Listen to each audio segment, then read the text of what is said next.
Evet arkadaşlar, gördüğünüz gibi şöyle şahane bir börek oldu.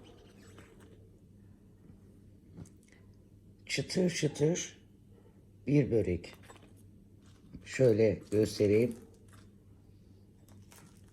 Bakın.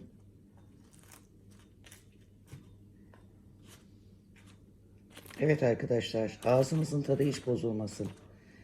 Allah'a emanet olun arkadaşlar. Merhaba arkadaşlar. Bugün evde yufkam var.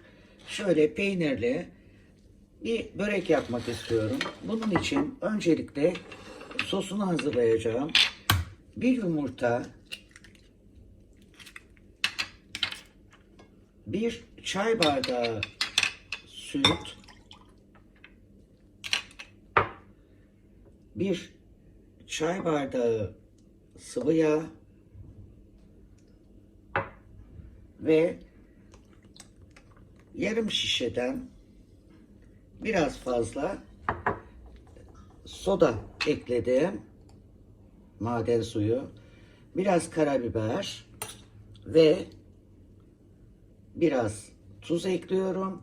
Bunu güzelce bir çırpıyorum. Evet, şöyle çok güzel bir sos oldu. Şimdi sosu kenara koyup yufkalarımı tezgahın üzerine açıyorum. Evet, şöyle ilk yufkamı açtım ve üzerine sostan gezdiriyorum arkadaşlar.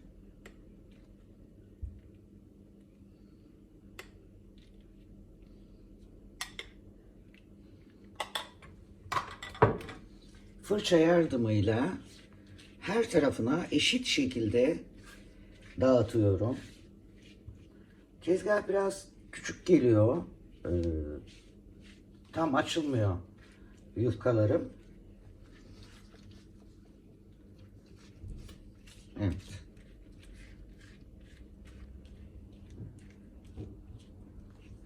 Şimdi ikinci yufkayı bunun üzerine alıyorum.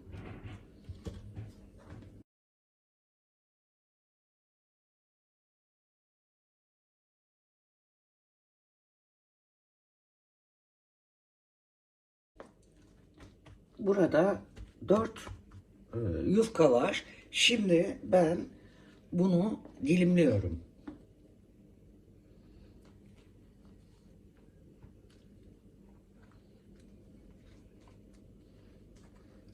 Şöyle iri iri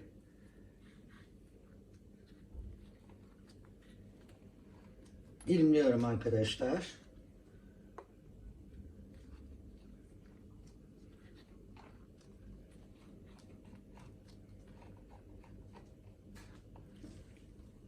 Evet, bu taraftan da yine dilimliyorum. Şöyle 3 parçaya bölsem buradan yeter.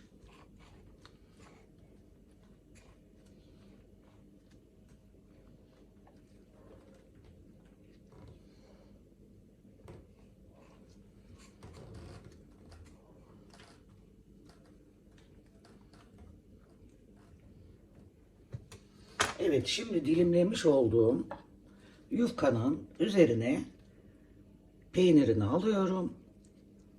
Bol peynir koyuyorum. Şöyle. Rendelemedim. Beyaz yağlı peynir. Biraz maydanoz doğradım üzerine. Evet. Şimdi şuradan başlayarak şöyle sarıyorum arkadaşlar. Şu kenarını içine alalım. Şöyle ve şu şekilde saralım ve tepsiye alalım. Hepsi bitinceye dek bu şekilde saracağım arkadaşlar. Şöyle kenarlarını hafif içine de alabiliriz. Bırakabiliriz de. Şöyle çıtır çıtır bir börek arkadaşlar. Evet.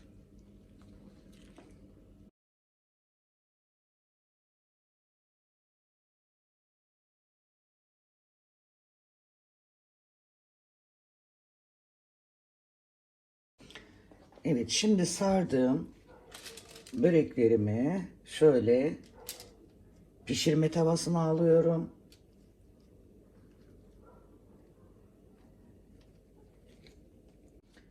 Kalan sosu üzerine sürüyorum arkadaşlar. 180 derecede ısıtılmış fırında pişecek. Bir şey daha belirteyim arkadaşlar. Mesela diyelim ki pişirdiniz ve e, bir bölümünü yediniz. Diğer bölümünü bir buzdolabı poşetine veya bir saklama kabına koyaraktan e, dondurucuya atarsanız ihtiyacınız olduğu anda çıkartın. Fırında 5 dakika fırının ısınması 5 dakikada fırında kalsa yeni fırından çıkmış şeklinde oluyor. Gerçekten tavsiye ederim. Geçen yaptığım aynen öyle oldu. Tam da depremin birinci günüydü. Çok işime yaradı. Komşularım vardı. Ve hemen dolaptan çıkardım, ısıttım. Çok büyük bir hayra geçti. Yani hiç olmayacak bir anda ihtiyacımızı gördü. Size de tavsiye ederim. Böyle yapın. Dolaba atın. Ani bir geleniniz olur. Bir şey olur, çıkartın arkadaşlar. Dediğim gibi dolapta 2 ay bile kalsa hiçbir şey olmaz. Difrizde sadece sıcak fırında ısıtacaksınız. Mikrodalgada ısıtırsanız yumuşar. Mikrodalgayı tavsiye etmem. Özellikle fırın. İyi ısıtılmış bir fırına atın. İsterseniz 200 dereceye ayarlayın. Çok güzel bir şekilde yeni pişmiş gibi, hatta daha güzel oluyor. Tavsiye ediyorum arkadaşlar. Evet, şimdi bu işlemi de yaptık. Bütün sosu e, üzerine gezdiriyorum. Sosu bitireceğim arkadaşlar. Kalmasın.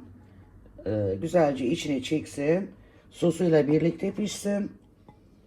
Lezzetine lezzet katsın. Burada 4 tane yufka var.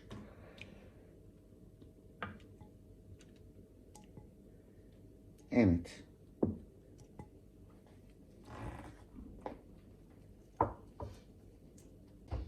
Evet, üzerine de yine çörek otu, susam, keten tohumu atıyorum.